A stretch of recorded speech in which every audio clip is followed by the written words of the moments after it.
Africans to make healthy lifestyle choices is calling on government and treasury to increase the healthy promotion levy, otherwise known as the sugar tax, to 20% in order to prop up finances as government seeks ways to fund the procurement of a vaccine. Lawrence Mbalati is a project manager at Heala and he joins us now via Zoom.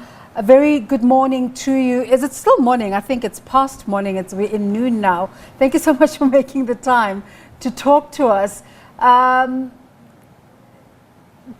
Tell us, at a time when, South African citizens are concerned and have a perception that their rights are being taken away from them in terms of liquor or alcohol restrictions or restrictions about going to the beach. And now you're asking government to increase this tax. Take us through your thought process as you came to this decision. Good afternoon, Desiree, and good afternoon to the SABC News audience and viewers. This is a watershed moment for the country. As South Africa, we are talking about the arrival of the vaccine shots. We have an emergence of the COVID-19 new variant. We are at level 3 lockdown, and we are seeing a high mortality and morbidity rates. And at the center of this is the comorbidity of the existing or pre-existing conditions of non-communicable diseases. This conversation is very critical in terms of introducing health taxes and ensuring that we can protect citizens. In the context of your question, you can pick up that South Africa had to take measures and reasonable steps to preserve and protect the lives of the people. We have seen the tobacco ban, we've seen the alcohol ban. I mean, in essence, the epidemic of snaking now and overconsumption of food, in particular ultra-processed food and sugary drinks tax, could easily increase when people are home, are under lockdown, they are inactive, they are not exercising due to, the risk associated with being in closed setting, like the gyms. So this conversation is absolutely critical at this point in time to ensure that we don't only preserve lives, but we can start tackling, the pervasive nature of the epidemic to people living with NCDs, and we can make sure that our primary prevention focus and the policies actually are effective and we have strong measures.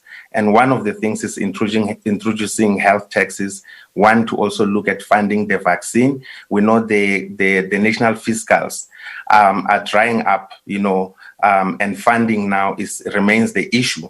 So we see this as a critical moment and an important opportunity for policymakers and decision makers, in particularly Treasury, in particularly the Portfolio Committee on Finance or Standing Committee on Finance, to relook at the health promotion levy, how it has worked and how it can actually be improved and be increased to actually sharpen the prevention of non-communicable diseases, including obesity, including diabetes, hypertension, and vascular diseases. Yeah, but this call you're making for an increase in the healthy promotion levy once again reminds South Africans that government has yet another avenue where it makes money from South African taxpayers, and yet the same government is pleading poverty. How much has the government collected from this levy since it was introduced? Is it making a dent?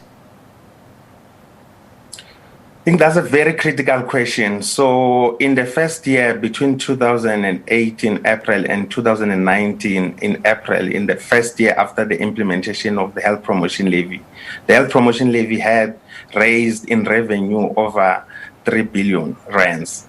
This is money that, can be reinvested back in the socio-economic parameters in providing services, healthcare services, ensuring that there's equitable healthcare, ensuring that we can address, the 3 epidemics of inequality, poverty, and unemployment.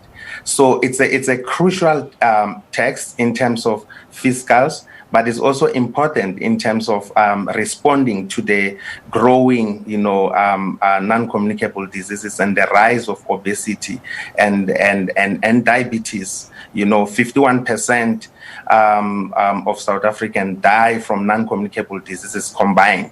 So that is, your diabetes, your hypertension, so combined. So it's a leading cause of death. So I think this issue has not been in the national agenda politically, socially, in terms of the public as well. So I think this is an absolutely critical moment to raise awareness so that we can save more lives during COVID and actually post-COVID stage. So we know there's a conversation about increasing individual tax within treasury, but we see this as an opportunity to actually revisit the health promotion levy. And see to it that if we increase the levy, we can increase, the lifespan, we can increase the revenue, we can prevent, non-communicable diseases such as diabetes, combined with other intervention, including public awareness, to ensure that people can reduce the overconsumption of sugar, salt, and fat.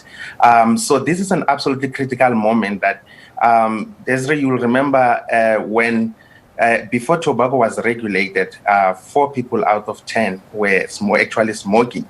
And when the taxes and other public education were introduced, we know that today 2 people out of 10. So that's a prevention by half. So we know that the health promotion levy works.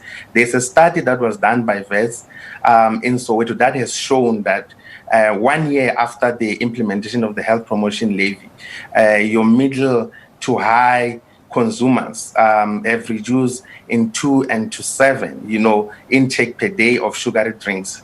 So the tax, as still as it's in early stage, it's showing to be effective. We also have lessons from other countries, developing countries which have similar socioeconomic situation as South Africa, such as Mexico and Chile. So we know there's data. As much as the health promotion levy is still new in South Africa, we know that it works. There's a study that was done, for example, in Soweto, which was released recently by VETS, that shows that there is a significant decrease in the consumption, particularly on the medium and the high consumers of the sugary drinks tax after the health promotion levy was introduced. So take us through this proposal that you have. How exactly do you envisage that this increase will help in the fight against COVID-19 and the procurement of vaccines? Are you sending government a proper plan in terms of how you see it panning out? So one of the things that we are going to do, we are going to participate in the public submission, pre the budget speech and post the budget speech. That's where we are going to table details of how the revenue increase can actually plug the gap in the fiscals. We are also going to show in terms of how can the increase in tax can reduce the cost to the economy through absenteeism at work, through sicknesses, and taking care of the people living with non-communicable diseases. So we are going to table that. We're going to break down and also show if we're to increase the tax to 20% as recommended by experts, as recommended by World Health Organization as a threshold for effective consumption to reduce overconsumption of sugar or sugar beverages. So one of the things and mechanisms that we can show how much vaccine shots an increase in health promotion levy compared to now, and if we're to increase it in terms of the revenue.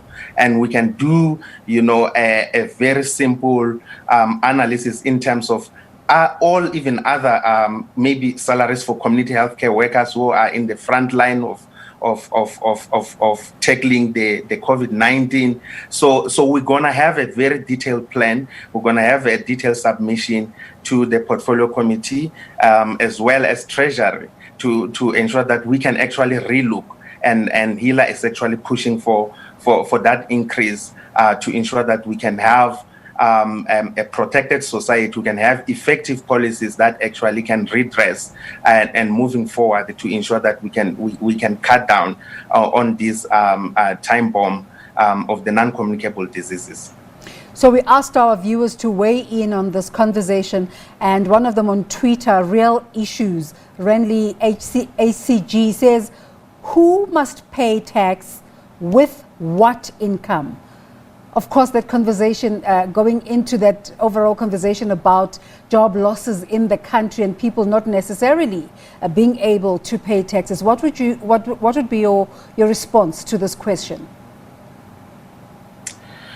So the purpose of the tax, to cut it long and short, is to ensure that we can discourage, overconsumption of unhealthy products. So we know, for example, in tobacco, that we get annual sin tax increases. This health promotion levy remains stagnant because it doesn't fall under the sin taxes. So the companies themselves, they must actually pay for that if they cannot be able to reformulate and ensure that we can have less sugar products, and ensure that we can have products that are sugar-free. I think they should be the one bearing the brand. But again, the purpose of the tax is actually to discourage. So if me and you, Desiree, if we feel like we have money enough that we can buy the unhealthy products like tobacco, right, we should pay more so that we can, for the safety of the nation, for the health, for the welfare of the nation. So this is absolutely critical, that people who feel that they can still smoke tobacco, who can still feel, even if an increase in taxes for an unhealthy product, they can still pay. That money needs to actually go back into fiscal to protect the lives of the citizens. We wish you luck in this climate, but thanks again for talking to us. There you have it, Lawrence Mbalati. He's a project manager at Heala, and they're making a call to Treasury and government to increase the so-called sugar tax to 20%. What are your thoughts? Let us know at the agenda _SABC. Let's take a break for now.